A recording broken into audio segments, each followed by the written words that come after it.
पढ़िए इब्रानियों की पत्री उसका 12 अध्याय है, उसके 2 पद। और मैं केवल 3 बातें करके समाप्त करूंगा, बहुत लंबा प्रचार मैं नहीं करूंगा। मैं चाहता हूं कि थोड़ा देर के लिए, लेकिन मैं चाहता हूं कि अच्छा सा हो, लेकिन बढ़िया सा हो, है ना जी। और विश्वास के कर्ता और विश्वास के कर्ता और सिद्ध करने वाले यीशु की ओर ताकते रहें। हालेलुया। किसकी ओर ताकते रहें? यीशु की ओर। नहीं, उससे पहले क्या है? विश्वास करने वाले। बोलिए विश्वास के कर्ता सिद्ध करने वाले और सिद्ध करने वाले। बोलिए विश्वास के कर्ता, विश्वास के कर्ता, जोर से बोलिए ना, विश्वास के कर्ता और सिद्ध करने वाले यीशु की ओर ताकते रहो। ओके जी। सो विश्वास का सिद्ध करता है, और मेरे प्रिय वो हमारे जीवन को बहाल करने वाला परमेश्वर है, इसीलिए हमको उसकी ओर ताकना है। So we need to focus Jesus. हमारा जो दृष्टिकोण है, हमारा जो देखने का नजरिया है, वो इधर उधर नहीं होना चाहिए। जब हम लोग इधर उधर देखने लगते हैं तो हम निराश होते हैं, तो हम लोग कई बार बिखर जाते हैं जीवन में, क्योंकि हम लोगों ने इधर उधर देखना शुरू कर दिया। अपने माइंड को, अपने दिल और दिमाग को केवल हम लोग परमेश्वर की ओर फोकस करें, उसी की ओर ताकते रहें। और जब उसकी ओर ताकेंगे तो हम लोग कभी गड़बड़ाएंगे नहीं, हमारा जीवन गड़बड़ाए में नहीं जाएगा, क्योंकि हम लोग केवल एक दृष्टि की ओर हम देख रहे हैं, हमारी नजरें केवल उसकी ओर लगी पड़ी है। इसलिए समय नहीं वित्तीय में लिखा हुआ तेरी आंखें सामने की ओर लगी रहे, तेरी आंखें सामने की ओर लगी रहे। मेरे प्रिय कितनी अच्छी बात है, लेकिन हमारे सामने कोई और नहीं है, हमारे सामने हमारा प्रभु है, जिसकी ओर हमें लगातार ताकने की जरूरत है। ताकना बड़ा अजीब शब्द है हिंदी में, ताकना। क्यों लगे हुए नहीं दिख रहे बैठे, क्यों ताक रहे बैठे? कई बार लोग बोलते हैं यार तुम क्या ताक रहे हो, क्यों देख रहे हो हमको घूर घूर के? हमको भी ऐसा करना है, हमको प्रभु की तरफ यूं ताकना, बैठ यूं, कहीं और नहीं देखना, कहीं और देखने की जरूरत नहीं है, क्योंकि कहीं हमारा छुटकारा नहीं है, कहीं हमारी चंगाई नहीं है, कहीं हमारे लिए स्वर्ग नहीं है। हमारे लिए सारी चीजें प्रभु यीशु मसीह में पूर्ण होती है, इसलिए पूर्ण करने वाले यीशु की ओर ताकते। हालेलुया। जो हमको सिद्ध करता है, हमारे विश्वास को मजबूत करता है, जो मरने के बाद स्वर्ग में हमको ले जाएगा। बाइबल में लिखा हुआ, इसलिए उसकी ओर ताकते रहो, कहीं और मत देखिए। अगर आप कहीं और देखेंगे आप निराश हो जाएंगे, अगर आप मुझको देखेंगे तो आप निराश हो जाएंगे। इसलिए आप मेरे प्रभु की तरफ देखो, और जो यीशु की तरफ देखते हैं वो भी कभी शर्मिंदा नहीं होते।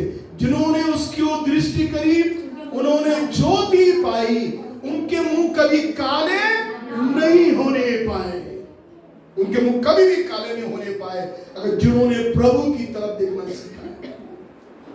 आप अपनी प्रार्थना में वचन को पढ़ने से, आत्मिक जीवन में बढ़ने से प्रभु की ओर लगातार आप ताक सकते हैं।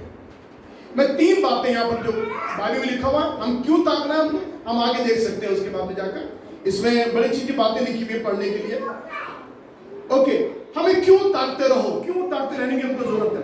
सबसे पहले लिखा हुआ है, उस आनंद के लिए जो उसके आगे धरा था, लज्जा की कुछ चिंता ना करके क्रूस का दुख उठाया।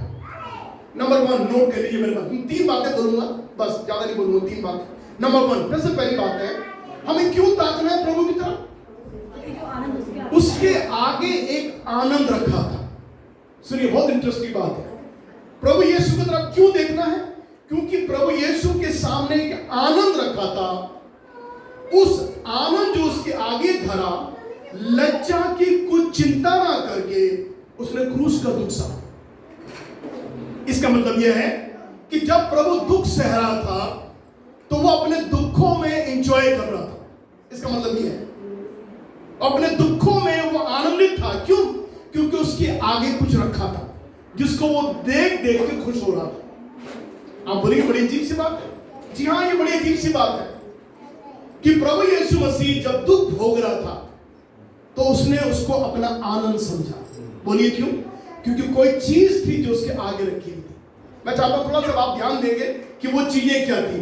उर्दू में बड़ा अच्छा लिखा हुआ है, इस पद को लिखा हुआ है, उस खुशी के लिए जो उसकी नजरों के सामने थी। ये क्या खुशी थी जो उसकी नजरों के सामने थी, जिसको देखकर वो खुश हो रहा था, है ना जी। अब देखिए, नई बात है बहुत। अभी हम लोग गुड फ्राइडे से निकले हैं, ईस्टर से बाहर निकले हैं, और मैं आपको और आगे बढ़ा के बोल रहा हूं। एक खुशी थी उसके आगे, एक आनंद जो उसके आगे रखा था। लिखे भी, लज्जा की कुछ चिंता ना करके लिखा हुआ है उसने क्रूस का दुख उठाया। वो आनंद क्या था? है ना जी? वो कौन सा आनंद है जो प्रभु यीशु मसीह के सामने रखा था, जिसको देख के प्रभु आनंदित होता था? आप जानना चाहते हैं वो कौन है? वो प्रभु यीशु मसीह की कलीसिया है। और कलीसिया यीशु का आनंद है, क्योंकि जिसका जन्म अब होने वाला था। यीशु मसीह के मरने के बाद, आपको मालूम है कब कलीसिया का जन्म हुआ? मालूम है आपको? यीशु के स्वर्ग जाने के बाद, पवित्र आत्मा के दिन, जब पवित्र आत्मा उतरा पेंतिकुस्त के दिन, उसके दिन कलीसिया का जन्म हुआ। अब सुनिए बहुत ध्यान से, प्रभु यीशु मसीह जब क्रूस पर दुख सह रहा था, वो दुख में वो आनंद ले रहा था ये सोचकर अब कलीसिया का जन्म होगा। हालेलुया।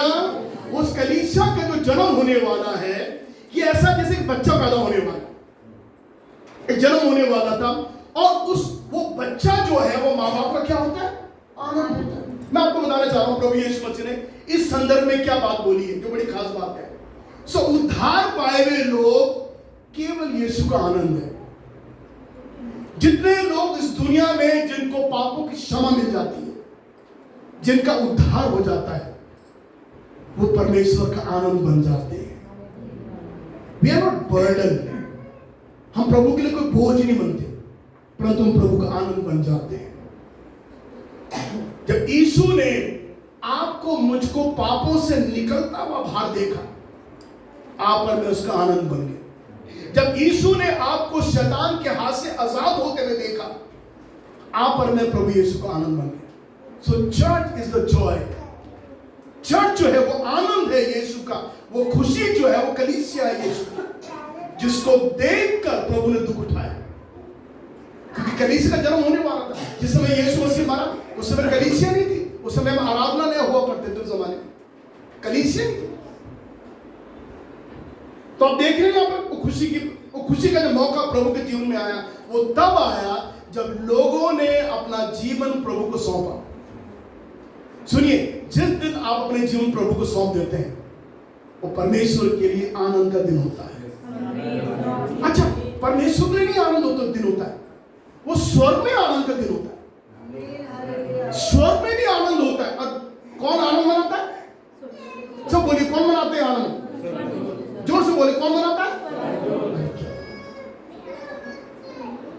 आपको ये बात अच्छी लग रही है कि जब आप दुनिया में जीवन पा रहे हैं, उद्धार पा रहे हैं, तो कहीं आनंद हो रहा है। अब सुनिए, आपके घर में जब बच्चा पैदा होता है, घर वाले तो आनंद होंगे, दूर दराज से बहुत टेंशन हो जाती है। लड़का हुआ, इनके लड़का हो गया, लड़का हो गया, बड़े लड़के वाले बन रहे हैं। हमारे घर में सब लड़की पैदा हुई, लड़के तो हुई नहीं। आज उनके घर में लड़का कैसे पैदा हो गया? टेंशन। यहाँ बच्चा पैदा हुआ, टेंशन उस घर में हुई। मैं कोई गलत बोल रहा हूं? नहीं। और रिश्तेदारों जाओ, टेंशन हो जाती है। मैं आपको बड़ा फैक्ट बता रहा हूं आपको। रिश्तेदारों में सगे भाई बहन एक माँ से पैदा हुए, जो एक माँ का दूध पिया हुआ, उनमें उन पर टेंशन हो जाती है आपस में। बड़े भैया का लड़का कैसा हो गया? अच्छा लड़का हो गया। हमारे तो दो लड़कियां हैं, लड़का अभी भी नहीं हुआ। एक छोटे वाले भाई का कैसे लड़का? मैं बताऊं, बाहर के लोग, दूर के जो पड़ोसी, उनको मतलब नहीं है, उनको क्या आपके यहाँ कोई भी हो रहा है। टेंशन किसको जाती है? तनाव किसको होता है? सबके खून के रिश्तों को जाता है।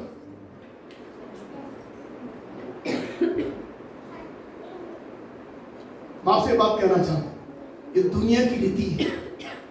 हमारे पैदा होने पर हमारे रिश्तेदार लोग जले होंगे, भूखे होंगे, भाई हमारा क्या। लेकिन जिस दिन मैंने उद्धार पाया, स्वर्ग में आनंद था। हालेलुया। मेरा परमेश्वर मुझसे खुश हुआ।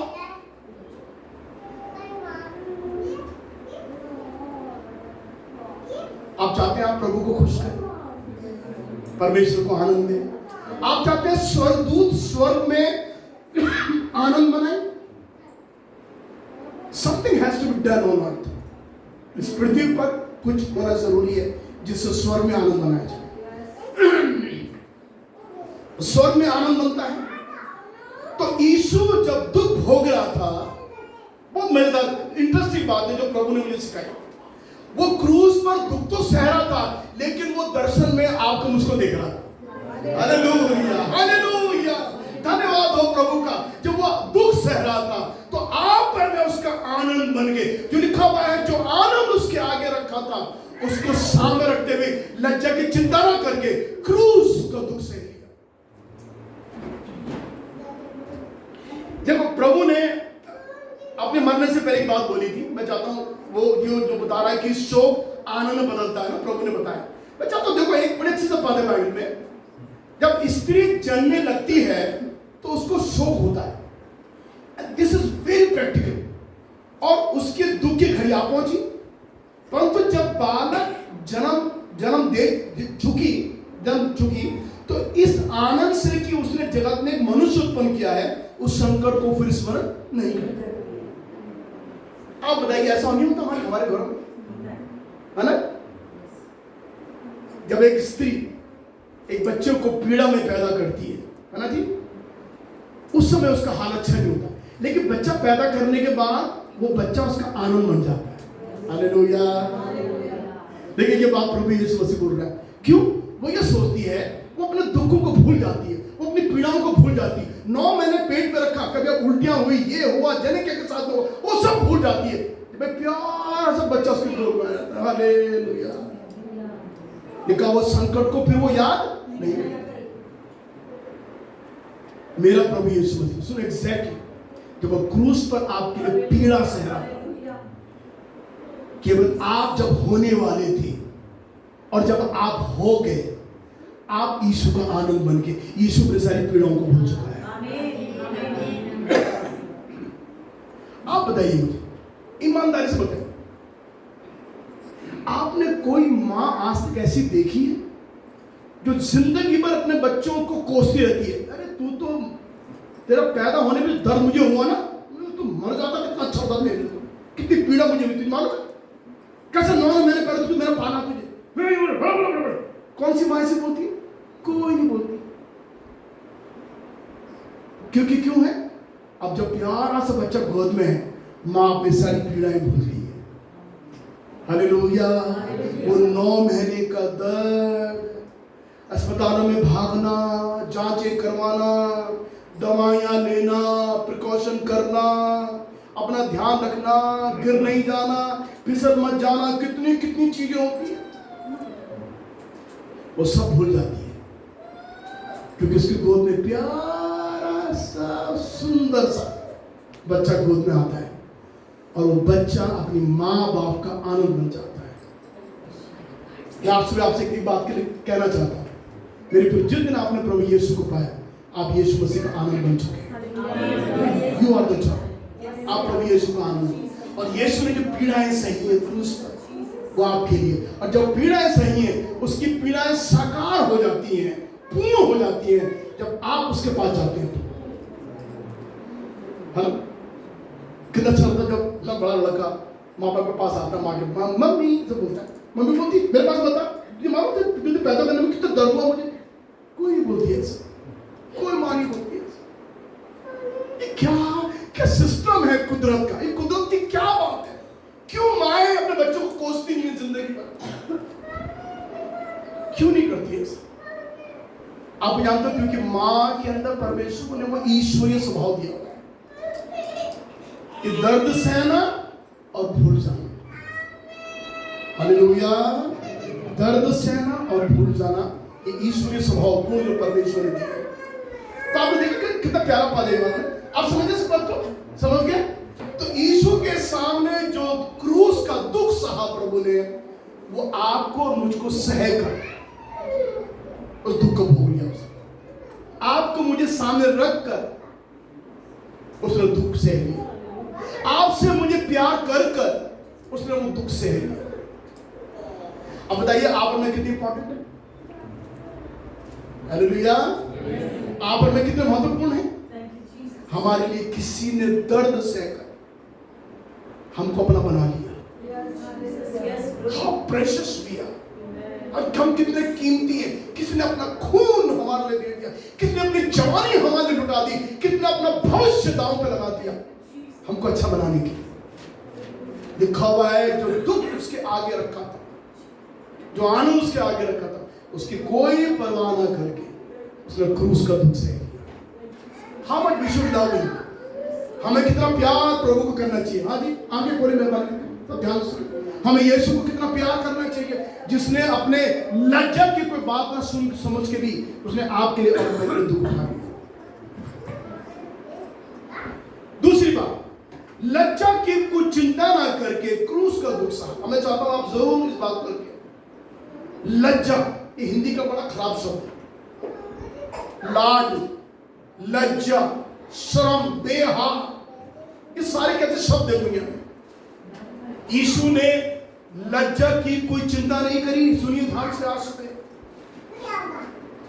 यीशु ने क्रूस पर लज्जा क्यों, कोई अगर वो लज्जा की चिंता करता तो कहते मैं तो नहीं मरूंगा, मैं क्यों अपने कपड़े फड़वाऊं, मैं क्यों अपनी बेइज्जती करवाऊं, क्यों मैं थुकवाऊं अपने मुंह पर, नहीं, मैं ऐसा नहीं करूंगा, मुझे ऐसी बेइज्जती नहीं सहनी।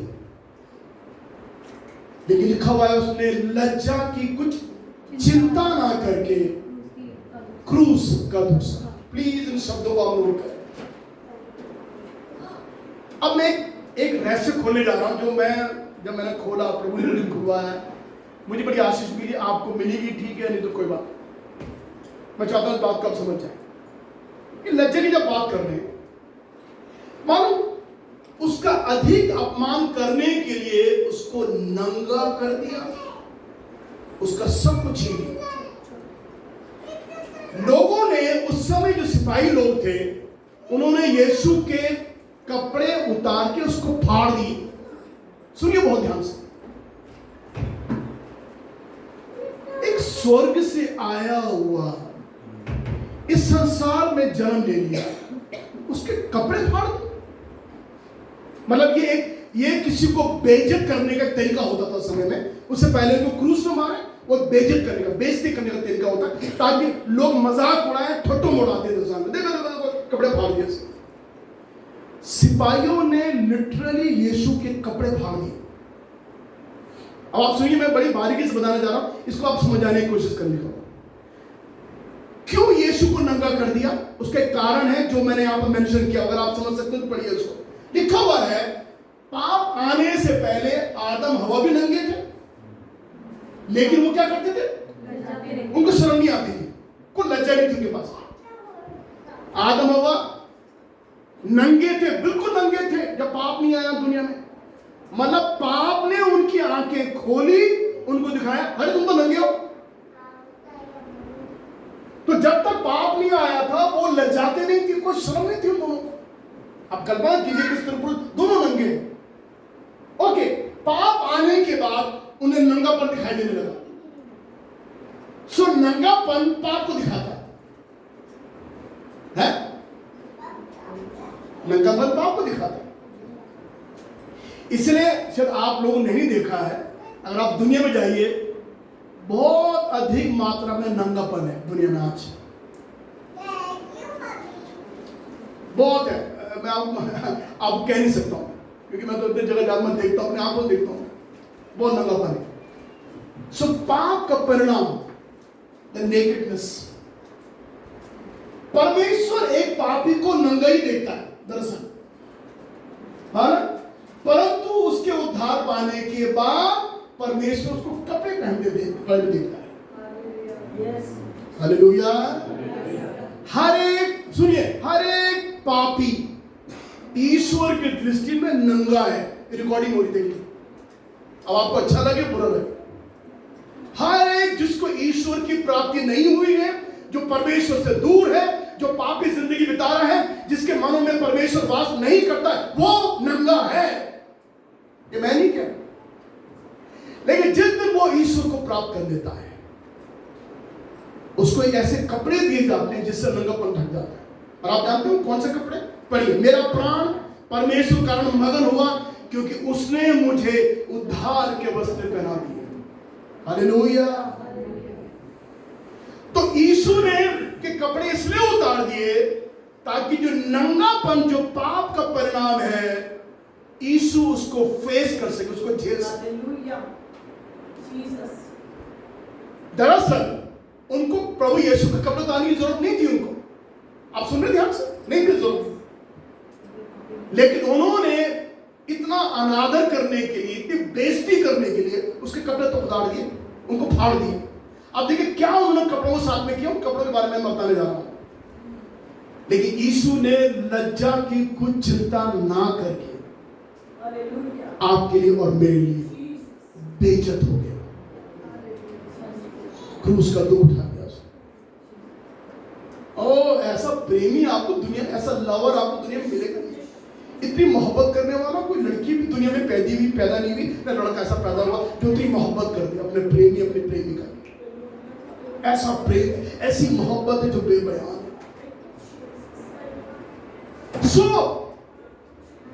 ये नंगापन जो है, जो क्रूस पर यीशु को किया उन्होंने, देख लीजिए। अब आपको समझ आइए इसको। यीशु के भार के वस्त्र जो सिले हुए थे उतार कर उसको 4 टुकड़ों में फाड़ दिया। इन सिपाहियों ने यीशु के कपड़े उतार कर जो सिले हुए थे, अभी मैं क्यों बोल रहा हूं सिले हुए, मैं बताऊंगा बाद में आपको। उन सिले हुए कपड़ों को उन्होंने उतार कर उसके 4 टुकड़े कर दिए और एक सिपाही ने एक एक टुकड़ा ले लिया। मतलब वो 4 सिपाही थे। भैया प्लीज ध्यान देना, ऐसी बातें कोई नहीं सिखाएगा। अब गुड फ्राइडे में कितने लोगों ने सुना कि चर्च, ये बड़ी बड़ी गहरी बात है। ये 4 सिपाही थे। अभी 4 सिपाहियों की गिनती मालूम होती है यहाँ पर, मतलब बाइबल में लिखा भी नहीं है, लेकिन इन टुकड़ों से हमको सिपाहियों की गिनती मालूम है। 4 सिपाही यीशु को साथ में बदसलूकी कर रहे थे। 4 सिपाही यीशु के साथ जितनी बदतमीजी है करनी थी उतना वो बदतमीजी कर रहे थे। मालूम उन्होंने क्या करा, उसके बाहर के कपड़े जो सिले हुए थे उसको उतार कर उनको 4 टुकड़ों में फाड़ दिया। अब आप किसी ने, वो कौन सा दिन आपकी जिंदगी में था जब किसी ने आपके कपड़े उतारे उसको फाड़ दिए? बोलिए। मेरी जिंदगी में आज तक कभी ऐसा हुआ नहीं भैया। आपके साथ कभी हुआ हो बता दीजिए। क्या आपके कपड़े उतारे किसी ने और आपके कपड़े आपके सामने फाड़ दिए? हेलो। और सुनिए, जो विचित्र चीजें आपके और मेरे साथ नहीं हुई है, जो हमने कल्पना भी नहीं की है, वो यीशु के साथ हुई। वो यीशु के साथ है। धन्यवाद तो मेरे यीशु मसीह ईसाई धर्म का खुदा नहीं है, परमेश्वर है, मेरे जीवन का प्रभु है। वो धर्म स्थापित करने दुनिया में नहीं आया, उसके कपड़े फाड़ दिए। आप बताइए, किसने कभी आपके कपड़े उतार के आपके सामने फाड़ दिए? नहीं हुआ। हमारे जीवन के जब से हम पैदा हुए आज तक कभी किसी ने हमारे साथ ऐसा नहीं किया, लेकिन यीशु के साथ तो कर दिया। उसके सिले हुए कपड़े जो उसने बाहर पहने हुए थे, अब जो मैं आगे बोलने जा रहा हूं ये आपको दंग करेगा। बाहर के कपड़े उतार के उसके फाड़ के 4 टुकड़े करे, 4 ने आपस में बांट लिए। अब अंदर जो था उसका पहना हुआ, ये सुनिए बड़ी मजेदार, जो उसने अंदर पहना था, लेकिन पढ़िए, यीशु के अंदर के वस्त्र बिना आस्तीन के थे। वो जो ऊन का बुना हुआ अंदर उसने पहना हुआ था, उसको उन्होंने नहीं फाड़ा, परंतु उसमें चिट्ठी डालकर कहा कि हम 4 में से किसका होगा। और ये जो लिखा हुआ है यहाँ पर में, ये सिटोन जो शब्द है ग्रीक भाषा में, इसका मतलब था अंगरखा, जो अंदर। मैं बता देता हूँ आपको, प्लीज प्लीज ध्यान सुनिए, बड़ी खास बात है। प्रभु चाहता है आपको आशीष दिया। ये जो सिटोन जो शब्द है यहाँ पर में, इट्स ए ग्रीक वर्ड, इसका बोलता हूँ अंडरगारमेंट, अंगरखा। और सुनिए, सब लोग अंडरगारमेंट पहनते हैं। क्षमा करें मुझे बोलते हुए, कोई करनी बात बता रहा हूं, आप बुरे न बचे। इन्होंने यीशु के अंडरगारमेंट को निकाला। सुनिए, उसको निकालने के बाद उसको फाड़ना चाहे, लेकिन वो फटा नहीं, क्योंकि वो ऊन का बुना हुआ था। वो बाहर का सिला हुआ था, जो उन्होंने सिला हुआ फट सकता है, लेकिन जो हाथ का निटिंग, जो एक्चुअली इंग्लिश में बोलते हैं निटिंग एंड स्टिच, 2 चीजें होती है, ये दोनों अलग अलग होती है। ये निटिंग क्या हुआ था, जो प्रभु ने अंदर पहना हुआ था, जो अंडरगारमेंट जो प्रभु ने पहने थे वो बुना हुआ था। ये आपको बाइबल पढ़िए, आप मेरा मुंह मत दो इस तरह से। उसका जो बुना हुआ अंडरगारमेंट था जो उसने पहना हुआ था, एक तरह की टी शर्ट थी जो कई बार लोग पहनते थे, और आपको ताजुब होगा वो ऊन का था, उनका बुना हुआ था। तो प्रभु ने मेरे दिमाग को फाड़ दिया। आपका मालूम है प्रभु यीशु मसीह ने ऊन का अंदर क्यों पहना था? क्योंकि उस समय ठंड थी बहुत ज्यादा। बहुत से लोग इस बात को नहीं जानते। एक्चुअली यीशु मसीह ठंड के समय में उसको क्रूस पर चढ़ाया गया। जब पकड़ के लाए पिलातुस के पास में, तो भाग पतरस आग ताप रहा था। आग कब तापते हैं आप? बोलिए बोलिए, कब तापते हैं? नहीं, जाड़ों में मत बोलिए, जाड़ों मत बोलिए। कब तापते हैं आप? ठंड में। और कब ठंड में? कड़ाके की ठंड में। भैया प्लीज अपनी बाइबल को ठीक कर लो, अपने ज्ञान को ठीक कर लो। यीशु मसीह कोई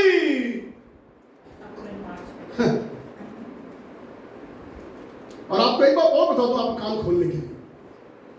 इसीलिए प्रभु जल्दी मरा क्रूस पर, और पिलातुस को ताजुब हुआ जब कोई इसके पास पिलातुस मर गया। तब पिलातुस ने मानो क्या सेंटेंस यूज करा, पिलातुस इतनी जल्दी मर गया वो। अरे बेवकूफ, गसमनी से पीट रहे हो तुम उसको, कपड़े उतार दिए,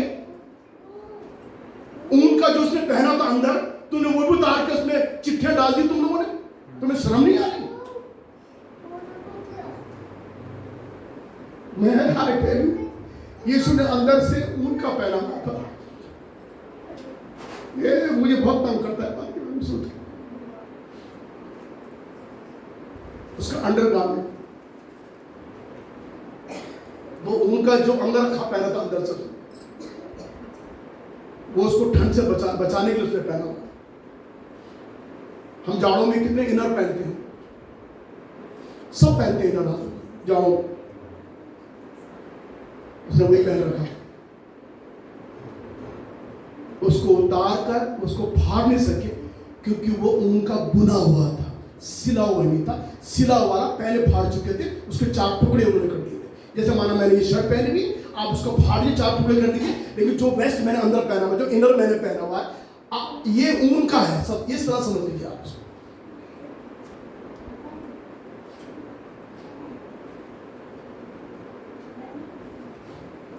और जब उन्होंने उन 4 सिपाहियों ने जो 4 टुकड़े पहले ले चुके थे कपड़े के, अब वो इस अंगरखा पर वो अपना हक जमाना चाहते थे।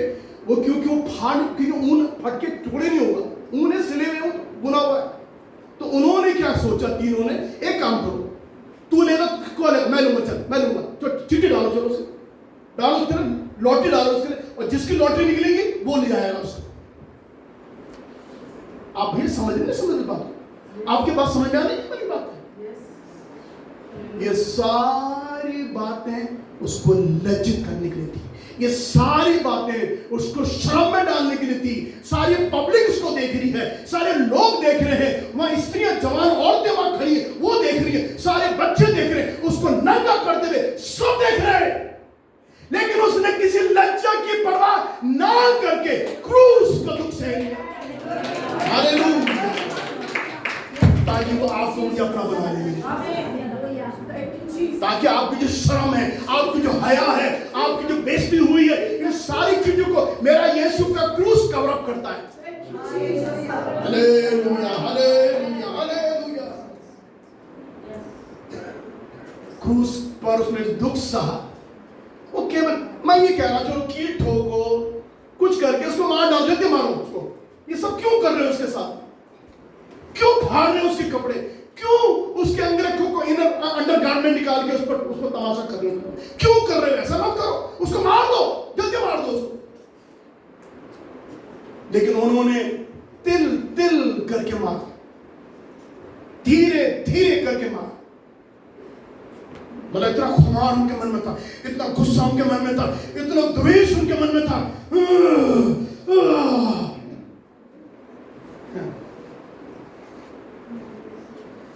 कभी किसी ने आपसे ऐसा किया जैसे मैंने आपको बताया, गुस्सा करके? किसी ने नहीं कहा। मेरे यीशु के लिए जिसने कुछ भी नहीं किया था किसी के साथ में, लोगों ने अपना गुस्सा ऐसे दिखाया, लज्जा की कुछ चिंता ना करके क्रूस का दुख सह लिया उसने। हालेलुया, धन्यवाद हो।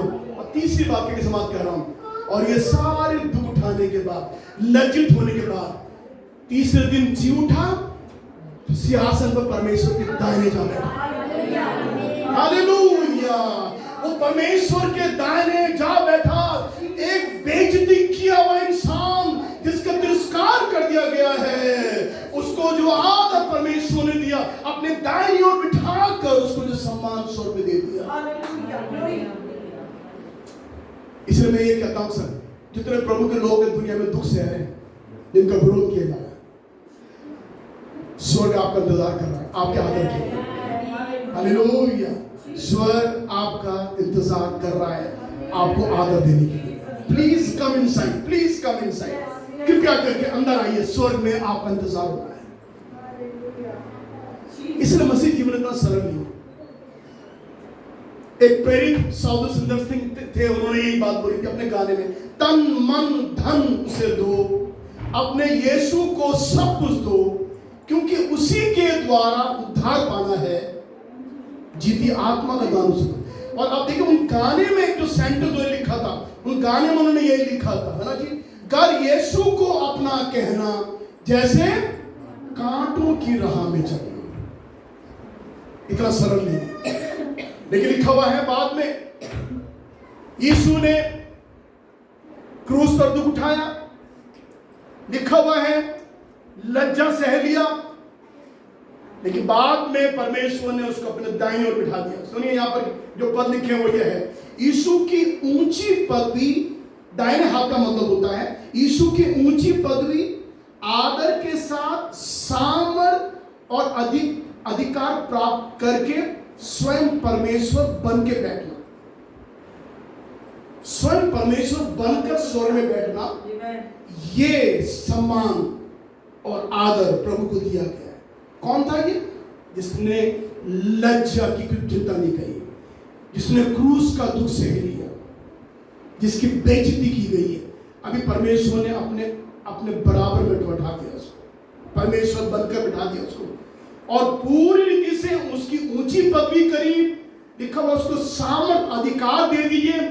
इसलिए पौलुस फिलिपियों के दूसरे अध्याय में कहता है, लिखा हुआ है, और परमेश्वर ने उसको वो नाम दिया जो सब नामों में ऊंचा है, ताकि हर एक घुटना टिके, हर एक जीव अंगीकार करे कि यीशु मसीह ही प्रभु है।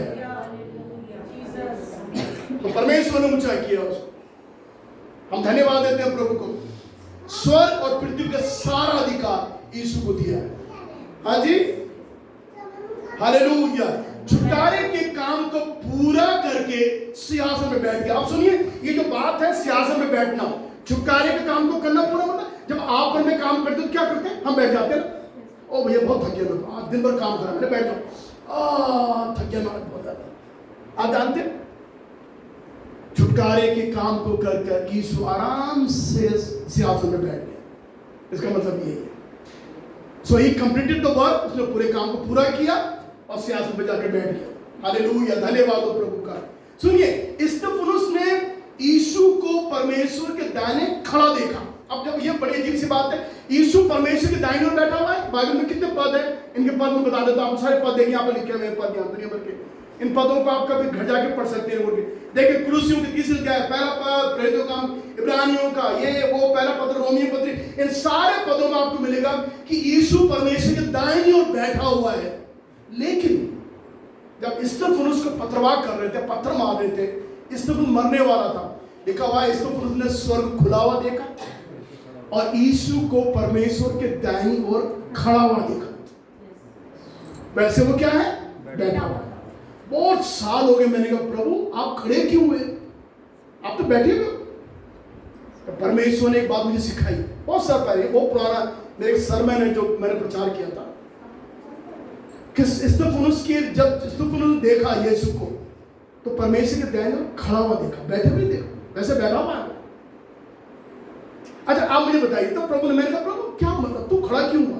प्रभु ने मुझे बताया करके। सुनिए क्या होता है, जब आप आप वैसे बैठे हुए हैं, आप बैठे हुए हैं, है ना जी? और क्या होगा? जैसे कोई आपका बुजुर्ग आएगा, तुरंत क्या करते हैं आप? पिताजी, अंकल जी नमस्ते, कैसे हैं? हम एक्चुअली ये मैनर्स होते हैं, यहाँ भी नहीं, सब जगह मैनर्स होते हैं। जब कोई बड़ा आता है आपको कुर्सी छोड़नी चाहिए। सुनिए बच्चे लोग, सब मैं बता रहा हूँ आपको बेटा, जब आपके घर में भी होता है, मैंने कुछ बच्चों को देखा, बड़े खराब किस्म के बच्चे बैठे हुए, को बड़ा आएगा बैठेगा, अंकल नमस्ते अंकल। सीखे इस चीज को, ये रिस्पेक्ट पे करने वाली बात है। तो जब स्तिफनुस मर रहा है, सुनिए, स्तिफनुस के प्राण निकलने वाले हैं, लोग उसको पथरवाह कर रहे हैं।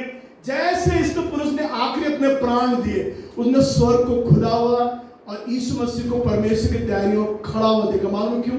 यीशु मसीह खड़े होकर स्तिफनुस का स्वागत करने खड़ा हो गया। स्तिफनुस का मैं हूं, आज मेरे घर आ जाता। हालेलुया। तो बेसिकली इसका मतलब यही है, यीशु स्तिफनुस का स्वागत करने के लिए अपने सियासत पर खड़ा हो गया। और ये वो लोग हैं जो प्रभु के प्यारे लोग हैं, जिनके लिए प्रभु सम्मान और आदर देता है। आपकी इज्जत कोई करे ना करे, प्रभु स्वर्ग में आपकी इज्जत करता है। यीशु मसीह ने कहा, यदि कोई मेरी सेवा करेगा, मेरा पिता उसका आदर करेगा।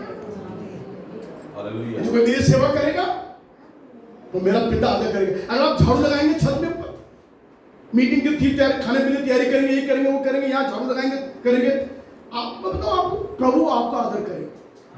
शायद मैं ना करूँ आपका, शायद दूसरे वाले आपका आदर न करें, लेकिन बाइबल में प्रभु यीशु मसीह ने कहा, जो मेरी सेवा करेगा मेरा पिता उसका आदर करेगा। और आज मैं बताना चाहता हूँ, इन सारी चीजों में तीन बातें जो बड़ी कॉमन है। इन तीन कारणों से यीशु की ओर ताकते हैं।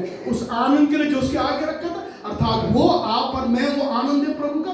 दूसरी बात, लज्जा की चिंता ना करके, यीशु मसीह ने कोई चिंता नहीं करी, कपड़े उतार दिए, फाड़ दिए, लॉटरी डाल दी, सब कुछ हो गया, प्रभु ने परवाना करके क्रूस का दुख सह लिया। और तीसरी बात, वो सिंहासन पे जाकर विराजमान हो चुका है।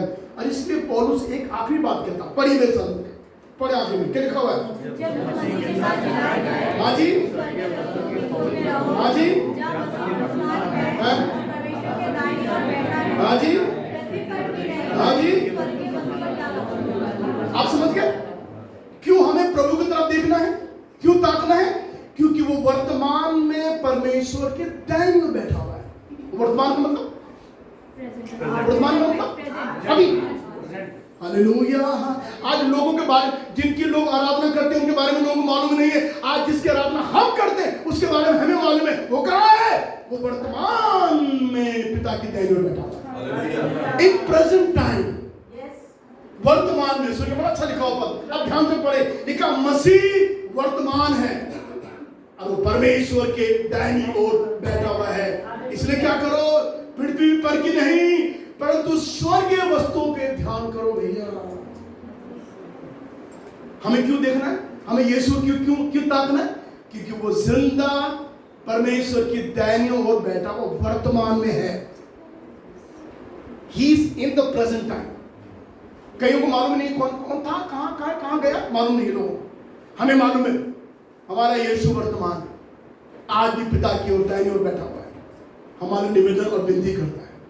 हालेलुया।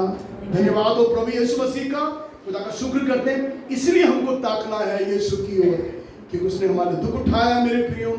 लज्जा की कुछ चिंता उसने नहीं करी, उसने सिंहासन परमेश्वर के दाहिनी ओर बैठ गया। इसलिए आइए हम उसकी तरफ अपनी आंखें लगा के रखें। हम उससे प्रार्थना करें, उससे मांगे। हमारे प्रियो वो अवश्य हमारी हर जरूरतों को प्रभु हमारी पूरा करेगा। हालेलुया। आइए प्रार्थना करेगा, अपने सर्व झुकाएंगे।